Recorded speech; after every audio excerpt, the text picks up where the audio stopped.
Hello and welcome back to the Chattercave podcast, where I discuss media in the forms of reviews and discussions. I'm your host, Dragon Thomas Hughes, and today I'm going to be discussing the second origin story in the SSU universe, which is, it had a lot of memes around it, and there's a lot of stuff which I'll get into in a bit, which was hilarious post-release that happened with this movie. And that is, of course, Morbius. Morbius was released in 2022, and as I say, serves as the second origin story in the SSU, obviously after Venom. It was, however, released following the second Venom movie. It stars Jared Leto as Dr. Malcolm Morbius, aka Morbius the Living Vampire. It also stars Matt Smith as the villain, Adria Arjona as the love interest, Jared Harris as the sort of father-like figure, and Tyrese Gibson as one of the two police officers that are hunting down Morbius. And obviously the movie follows Malcolm Morbius as he attempts to cure a very rare blood disease that's plagued him and his friend their entire life. But after finding a new cure, he ends up turning himself into a monster that craves blood. And one thing I wrote down in my notes when I was kind of just watching for this, I was like, I don't know what's scarier. Jared Leto being the main protagonist of a movie, or the Sony higher-ups thinking that casting Jared Leto as the leading star of a blockbuster movie was a good idea. Because don't get me wrong, I don't think he's terrible in this. I mean, to be fair, he pretty suits the brooding vampire-like character. So he does suit the role, but it's just, if you're going for star power, I don't know who in the right mind goes, you know what, star power, I got it, Jared Leto. Because, say, Tom Hardy for Venom made sense, because at that point, when Venom came out, he'd been Bane in Batman, and he'd been in Inception. He'd done like quite a few well-known films. He'd been a well-known leading man, so it made sense that he'd be cast as Eddie Brock, aka Venom, for that movie. It's just Leto to me always seemed, everything I see him in is more of a side protagonist or antagonist rather than your protagonist. So it's definitely a weird casting choice that, I mean, from the get-go probably doesn't help this movie get off the ground with some fans, particularly Hayden. She can't stand Jared Leto, and obviously when we was talking about it just before I started recording, actually, and we was on about the idea of they probably should have switched it around. Like, Leto probably would have worked better as the villain, whereas Matt Smith, who plays the villain in this, though he's great as the villain, probably would have been a better choice as the lead. And I think Hayden probably would have enjoyed the movie a bit more, given the fact that she loves Doctor Who. So she probably would have enjoyed watching Matt Smith more as Morbius than Jared Leto. But still, it's still a weird casting choice. I'll just give him that. So I say he suits the role, similar to, like, realistically, if you like, Tom Cruise suits, like, if he ever got cast as Iron Man, you can look and go, like, he kind of suits that sort of role. So you can say Jared Leto does kind of suit the role as Michael Morbius, well, the vampire, the brooding vampire type character. But it's just, I don't know. They probably could have chose someone better for the movie. Yeah. One thing I noted as well, I think this movie probably would have benefited better if it lent more into its horror, because there's a couple of horror sequences in this that are actually really good. There's the sequence on the boat, when obviously he first becomes a vampire, and there's the hospital scene, which is in the trailer, when obviously the lights keep flickering on and off, on and off, on and off. I mean, if I was at her straight away, I would have been working in a place where the lights are working like that. I get energy saving, but that'd be fucking terrifying. And if I saw lights going on behind me and I couldn't see anyone, I'm fucking out of there straight away. So it's obviously those sequences are really well done because they lean into being, this monster hunting someone. So I feel like the movie kind of should have lent more into that. And I feel like specifically, obviously what I noted down was with the Milo becoming a vampire. Because obviously there's a scene late in the movie where he goes to a bar, ruffles up a few feathers with some people there, and then obviously afterwards, drains the blood. And you only see the start of that scene, and then you see the aftermath slightly via some footage. And I feel like if they showed an entire sequence of that, of being like this, like maybe like a chase scene where he's running and it's this very, really tense, like horrific moment of him like stalking and killing them, like that would have been really cool because it would have been a good way of showing what would happen to Michael Morbius if he let go, if he went to that dark place, if he drank the red blood. So I feel like they could have lent more into the horror in this because obviously one thing, obviously though I say Craven was such a mixed bag of a movie that it's still is my least favorite of this franchise. I did give it credit in regards to leaning into that the bloodier side of the action, leaning into the hunter side of it. I mean, there's some really gnarly kills in that movie, and I feel like this movie would have benefited from leaning more into the horror, drawing out some scenes, maybe even more blood. I mean, there's, for example, the boat scene. Sorry, I got a really bad cold at the moment, so I sound cloggy. That's why. But yeah, so the boat scene.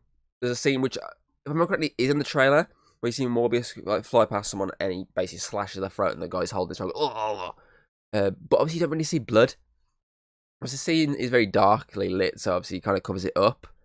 But I mean, how cool would it have been? Let's see this guy going like that, and just like blood is fucking squirting out of his fucking hands or something like that.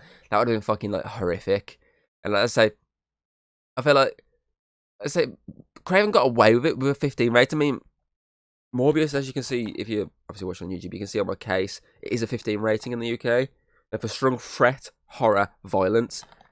So if Craven can get away with, obviously, particularly the bear trap kill, that's the one I'm like, oh, that was gnarly. Not just bear trap one, actually. The one when he slams that guy into the tree and he just explodes, kind of. If they can get away with that in a 15, I feel like they could have got away with like a couple of like gnarly moments in this. That would have been okay, but obviously it's a very tame 15 in my opinion. What else forgot? Obviously there's a couple of tracks on the soundtrack which are pretty decent. Obviously the music playing over when Michael officially becomes the living vampire.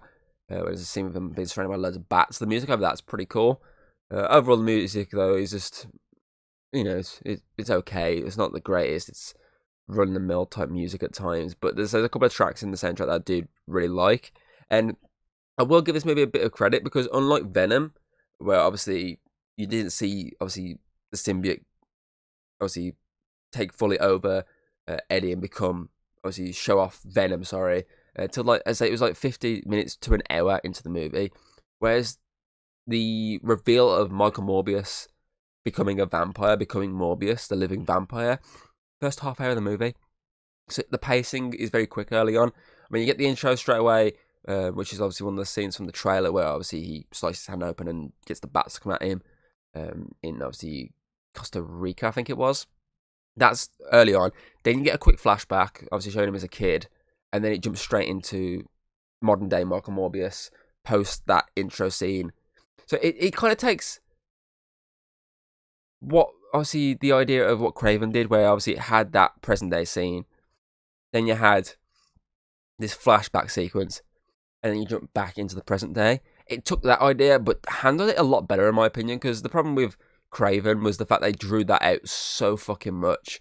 It did kind of draw you out the movie, how long it took to actually get back to seeing Aaron Taylor Johnson as obviously Craven the Hunter. Whereas with this, obviously, as it's a very quick sequence, and you get Morbius being a vampire within, I think I clocked like maybe like 20, 25 minutes, something like that. So it's very quick. So I will give credit for them actually getting to the point of this movie, you know, quicker than we have in any of the other ones, really. I can't remember off the top of my head how long it took Madam Web to get the powers. It's got to be early as well, but because the film wasn't very long, but still, obviously, it's in comparison to Venom, which took a while to get to Venom, pardon me, and Craven, which, again, gave you Craven showing off his abilities early on, but then just as they drew it out so much for his origin story, it just took so long to get to the actual nitty-gritty part of the movie. Whereas this, okay, to be fair, with this one you can argue that it doesn't require a lot of the flashback, because unlike Craven, where with the flashback it shows you how he gets the powers, the flashback's just there to add the villain, add the father figure, show the fact that obviously Michael's smart, show that obviously there's this rare blood disease, and obviously show that he's going to become a big deal, i.e. in the medical world. So it just makes sense that it not being so drawn out. And as I say, if it was drawn out, this movie probably would have been as bad as Craven. I don't think it would have been as bad as Craven, because I did like a lot more of this than I did with Craven. But it probably would have dragged it down a bit more if it was drawn out too much with that intro. And obviously, just like with Craven, I do like how they portray Morbius's powers. I like when obviously he uses his echolocation to hear Bella. Obviously, the eyes going pure white. That was pretty cool. It's interesting, but how quick he moves when you got obviously all the what kind of looks like smoke coming off the body. Obviously, it's not, but that's kind of interesting. Obviously, it does kind of stand out very heavily during the daytime sequences when they're fighting, but it's interesting. It obviously enhances some sequences, but as it does hinder the scenes when it's happening in daylight. But I say it is kind of a cool way of being like, okay, rather than just being like this, he's a vampire. At least they're showing something more cinematic for the visual style of it. Obviously, I don't know too much about Morbius. I've not really read a lot of the comics that he's involved in, so I can't really vouch on if the powers you see in this movie are the exact same as they are in the comics. I couldn't tell you. I mean, I've only seen him a couple of times in the animated ones, and the one I grew up with seeing him in, obviously, they changed the character a lot, which I have jotted down later on my notes, which I'll get to then. And other than that, the only time I've really seen him is the Midnight Suns game, so I can't really speak too much on the character Morbius, knowing too much about him, because I don't know that much about him. So I'm just gonna assume that the way they portray him in this film is just like Craven. It's not the exact same as the comic book counterpart. If I'm wrong, let me know. If I'm right, then just let me know actually how they portray him in the comics, power wise. I mean, also another thing I do like as well, as I said earlier on, was Matt Smith as the villain. He delivers this very campy performance at times, particularly some of the dance scenes that he does. When he plays the villain called Milo. It's not his actual name, but that's the name that obviously Morbius gives him very early on in this movie, and he just kind of sticks with him. But it's just a shame that he's becomes another, just basically, he's a villain that's the exact same as the hero in terms of abilities and everything. He's just, especially I think with the fact that when they're colliding, obviously, especially with all these powers coming off, I mean, it does kind of become a lot to look at on the screen. You're just like, what the fuck am I watching half this time? And on top of that, the digital effect for some of the changes to the face can be a bit weird at times. But as I read that originally he wasn't basically just this exact copy and paste of Morbius, but as a villain, he was like this completely other different character. I did read what his name was, but I forgot to jot it down. I can't remember what his name was of the character originally is portraying, which from what I was reading about the character, obviously, yes, he does become a living vampire, but obviously he's not just this character. He's not just a carbon copy of Morbius. He's just like a completely different character. So it's a shame that they didn't just stick with that, and instead of changing him just to being, let's say, a carbon copy of Morbius. But as I say, all that aside, Matt Smith does deliver a really good performance, and he does redeem his villainous performance that was in the Terminator Genesis movie, because I know he wasn't in it that much, but that whole movie was a mess at times as well. But as I say, he's definitely a standout in this movie, so that is a positive, and obviously mentioning the fact that when they're colliding, obviously they've got the same powers coming off. It just kind of make it obviously a lot to watch on the screen. Obviously, as I say, similar to Venom, the fight scenes in this movie are very CGI heavy. And I think it worked better with Venom because they don't look humanoid. You know from a get go, you're looking at it, you're like, okay, they're not there's CGI creations. I think that worked with them fine, but I think with this, it kind of is off-putting at times, as it particularly in the scenes in the light. And just a lot of the scenes, actually, to be fair, you can tell they're just they're obviously they're CGI people, and that can kind of just throw you out a little bit. But obviously, it's okay enough in the final section of this movie because obviously they utilize, let's say, just like with Venom, they utilize a dark setting to cover up a lot of the CGI. But as I say, the scene when the fighting in the train station, there's some shots where you look at it and go, they're not the best shots, and it probably is because the fact that you can clearly see it's just they've gone, okay, this person, let's just CGI over them and have them fight, and it's just like, at least with Venom, you knew from the you know looking at it, it's just two CGI characters colliding, and to be fair, they look fucking good in that movie. Whereas this, I wouldn't say they looked great. And obviously, I earlier mentioned obviously about them, obviously the lack of blood in this movie, saying that I wish they kind of had a bit more. Obviously, I noted that it kind of is the equivalent to the 90s Spider-Man cartoon, which is obviously the one I mentioned I grew up with, where Morbius, where they had to tone him down because they couldn't actually have him, with fangs biting people, drawing blood. They were like, okay, we've got to tone him down. It's a kids' show. Let's give him some little suckers on his hands and make him just drink plasma from people. Like, it kind of reminds me of that with the toning down. Obviously, maybe if they gave us that, we could have had a good laugh. But, they kind of just didn't. So, we just had a very bloodless vampire movie, which is a shame. So given the fact it's a 15, it's a shame they didn't add a bit more gore. Just to, as I say, even a couple of little bit more bloodier scenes would have got me with a smile on my face. I would have upped the rating maybe a little bit more. I wouldn't have upped it massively because the movie just have a lot of faults. One of the faults, particularly with Jared Harris's character, he's very similar to Russell Crowe's character in Craven, in the sense of he's wasted in this movie. Like, they barely use him. They bring him in early during the prequel, the flashback sequences, obviously showing that he's like a father figure to both Milo and Michael. And obviously they show him later on being still this sort of father figure to both these grown-ass men. But then they just rarely use him going forward in the film, and then they just abruptly end his character. So similar to, again, Russell Crowe's character in Craven, where he's in the flashback sequences. They're showing quite a bit of him, then they just don't use him a lot of the rest of the film. They keep bringing him in every now and again, and it's a good actor that they haven't allowed to steal the spotlight during some of these scenes where the main character's not there. So it's just a shame that it's just, again, a good actor is just underutilized in this universe. I would say similar to Adam Scott. He got a bit more screen time, and he probably was the best part of Madame Web at times.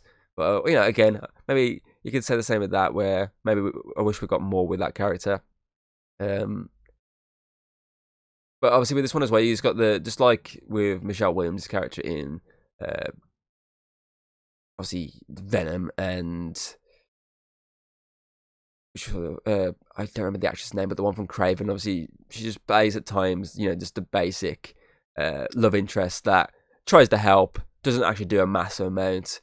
Probably could have been a better written character. She has a few moments that are okay, and obviously she's the pivotal point, helping the character obviously complete the final acts of the movie. So just like those two, she plays a role perfectly. Just it's the case of giving the character a bit more than just being the generic sort of clearly just love interest type character. Another thing, obviously, that's just okay, is the final battle.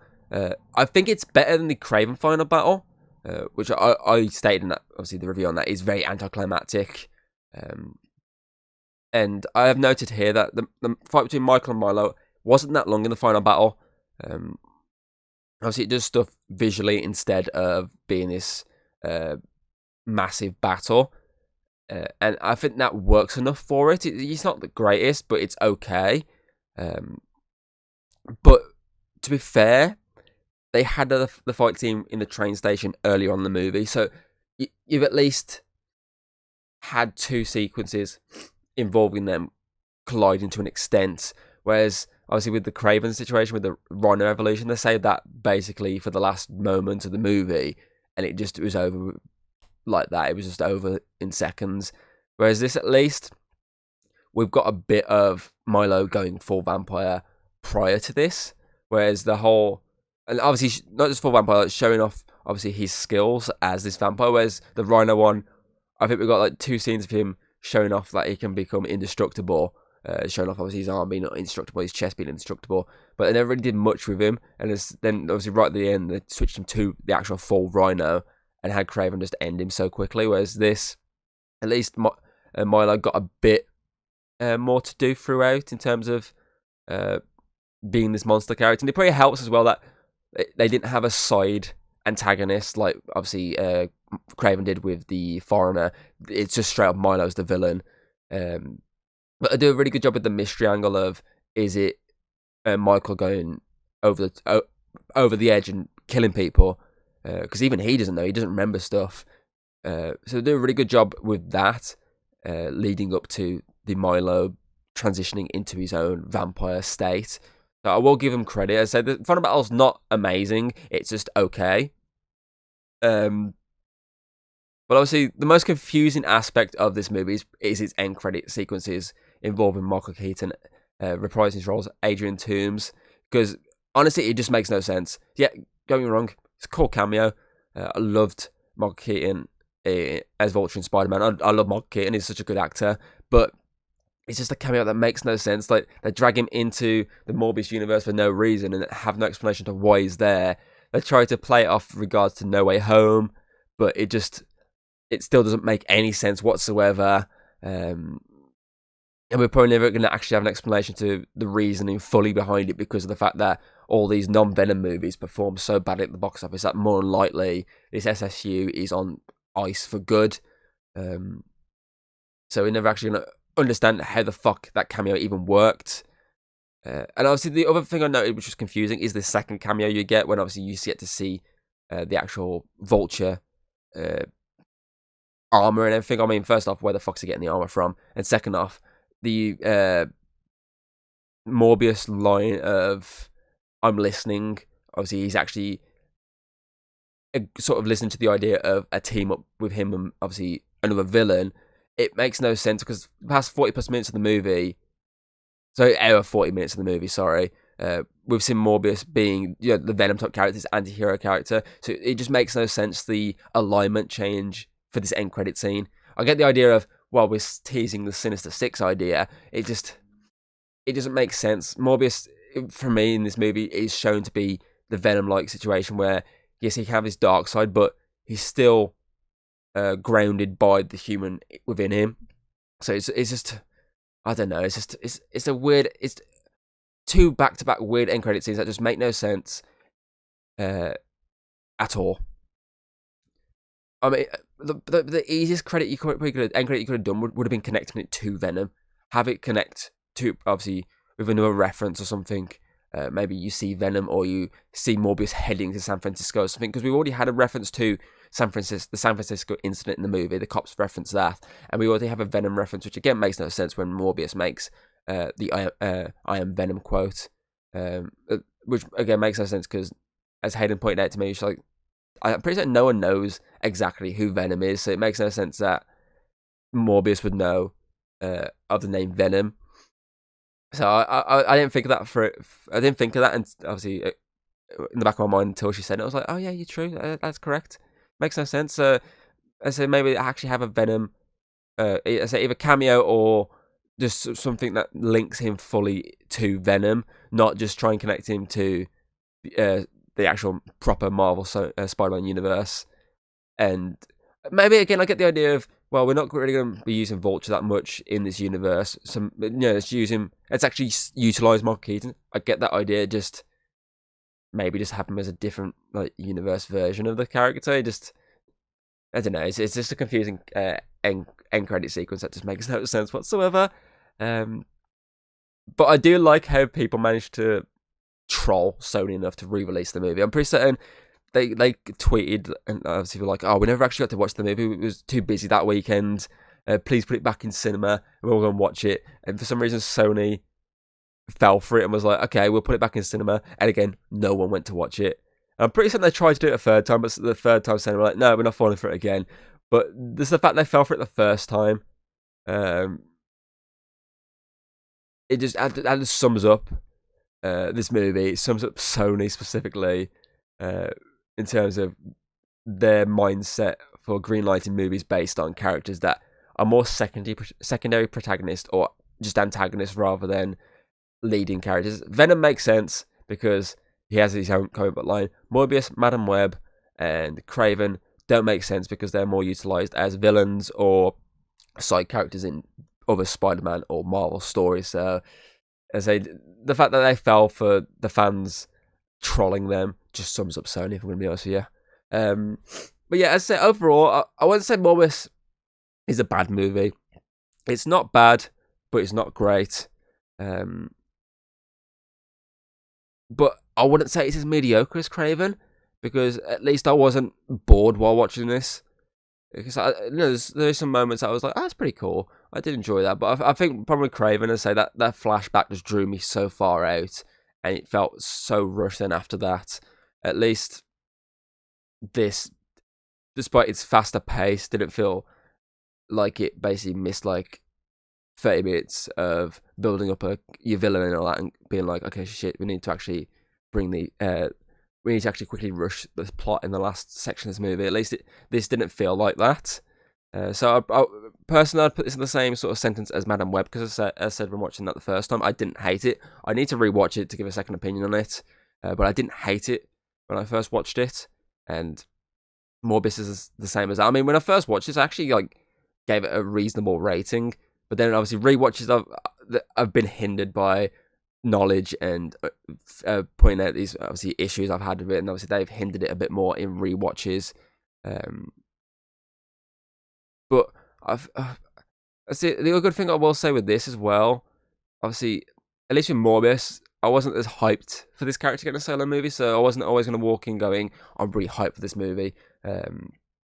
So when it didn't do it as good to me, I wasn't going, "Oh, this is fucking awful. I hate what they did with it." Whereas with Craven, I actually like Craven as a character. So I was hyped to an extent to watch it and see how they bring him to life. But I'd say they just didn't do him justice. Whereas say with Morbius, with the fact that I don't really know much about the character, I can't really complain about they haven't done the character justice, because I haven't really I don't really know much about him. So at least that doesn't hinder this movie a lot. Like with Venom, because the fact I like Venom, if they botched that too much, I would have been just like Craven. I would have been in the same boat as that, because I do like Venom as well. But for the fact that Morbius, I'm not someone who's massive on the knowledge of Morbius or the lore of Morbius. That thankfully doesn't hinder my experience here. But for a third non-Venom origin story movie, it's definitely shows that not every character needs a solo outing. I say if you had the right filmmaker, the right writers behind it, the right basic people completely behind this project, then okay, fair enough, you might actually get something decent out of it, like the first Joker. They had the right people working on it, they had the right story, they had the right everything about it, that it felt fresh, it felt pretty cool.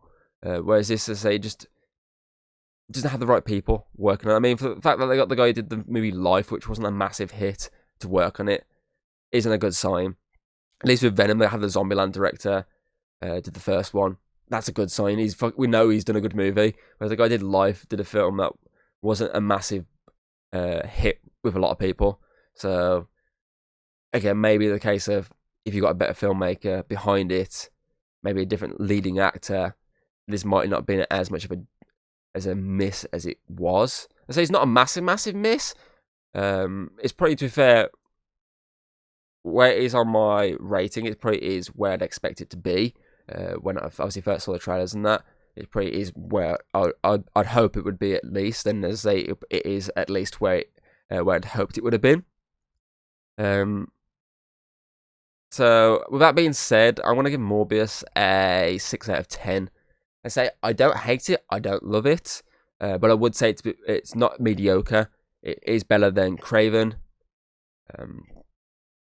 So I say that helps it get that 6 out of 10. I say maybe more blood, better people behind making this movie, then maybe you're looking at a much better experience. So obviously, ranking wise, I'm gonna slot Morbius just in between Venom, Let There Be Carnage, and Madam Web. So obviously, at the moment, in first place we've got Venom. Second place we've got Venom, Let There Be Carnage. Third place it's Morbius. Fourth place Madam Web, and fifth place Craven the Hunter. Obviously, we do have one more to add to this list next week. I'm literally just currently eagerly waiting the arrival of my copy of the movie so I can watch it again. So, yeah, obviously, have you seen Morbius? What did you think of it? Was it as bad as you heard it was? What could they have done, in your opinion, to improve the movie if you thought it was bad and you'd have ideas of how they could have improved it? And what would you like them to incorporate actually from the Morbius comics into this movie that probably would have actually enhanced the experience for you? Obviously, put all them in the comments below. Obviously, you can check out the podcast on Spotify, Apple Podcast, Audible, etc., etc. You can also watch obviously the video itself on YouTube. Don't forget to obviously check out the first two Venom movies, Craven and Madam Web. All the links for them in the description below. Obviously, I covered Venom and Venom Let There Be Carnage recently, over the past 2 weeks, sorry.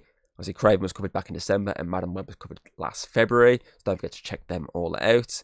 Obviously, next week, don't forget to come back for the final entry in the Sony Spider-Man universe, which is, of course, Venom: The Last Dance. I would say it's a fitting title for the end of the universe, but Craven came straight after it, so, maybe switch it around, put Craven out first, then put Venom out second.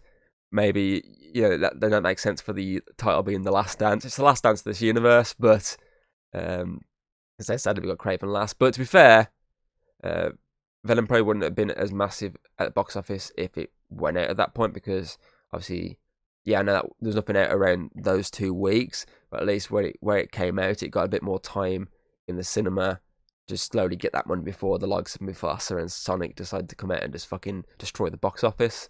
And Moana as well. Don't forget that one. That also did really well. So don't forget to come back next week for that. And I think that covers everything. So I hope you enjoyed this review on Morbius. And I'll see you next time. Goodbye. If you like what you've seen, don't be afraid to throw us a little like and subscribe. That's always very appreciated over here. And, well, I'll see you on the next video.